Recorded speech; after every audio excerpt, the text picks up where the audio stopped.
He was accused of, quote, throwing haymakers at a man who had no toes and needed a wheelchair to get around. The victim died 19 days after the brutal beating, and the man charged, a Navy veteran, just pleaded guilty. ABC 13's Jessica Willie is live, and Jess, the victim's family is not 100% on board with this deal.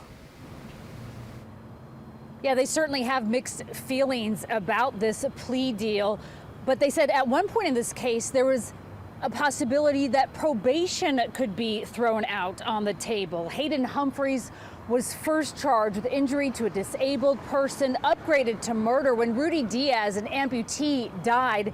Now he's pleading guilty to manslaughter in exchange for 8 years in prison. His family not happy. We were here at court. Not once, but twice did the family of Hayden Humphreys try to block ABC 13's camera. The 33-year-old walking into court this week with his wife to plead guilty, accepting responsibility, his lawyer tells ABC 13, for the death of Rudy Diaz, a man who had all 10 toes amputated, his brother says, due to frostbite during one of Houston's recent winter blasts. They were all black. All 10 of them were like gone. They look like mummy feet to me. And so that's the reason he was in the wheelchair. According to court records, Diaz was in his wheelchair on McKay Drive near Bush Airport when he encountered Humphreys in July 2022. Witnesses told police he was sitting over Diaz, repeatedly striking him in the face, likely drunk and, quote, throwing haymakers after being kicked out of the nearby Mile High Club, records say. And portions of jail calls between Humphreys and his father included a reminder that, quote, bad things happen when he goes out alone. Humphreys stating, quote, it's like I have no self-control.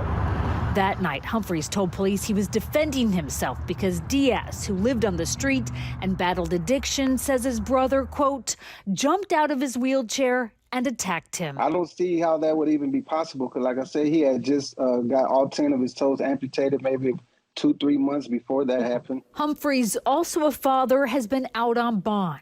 In a statement to ABC 13, his attorney says this has been a deeply sobering and life-changing experience, but also added that Diaz had drugs in his system and pre-existing conditions. He would have never even been in the hospital in a coma if he never would have got beat. Diaz died 19 days after the attack from complications of blunt force trauma, records show. He was pretty messed up. More than 3 years later, Benji Diaz feared Humphreys would get probation. So I just want to look at him in his face. Monday, in a deal, he pled guilty to manslaughter in exchange for 8 years in prison. Diaz plans to give an impact statement when he is formally sentenced on December 1st. Anybody that's out there hurting people in that type of manner or just taking advantage of people that can't defend themselves, I don't think they deserve to even be free at all. And the DA's office declined to comment on this deal and why the charge was reduced from murder. Again, that formal sentencing on December 1st. Meantime, Humphreys remains in the Harris County Jail. Reporting live tonight from the criminal courthouse, Jessica Willie, ABC 13 Eyewitness News.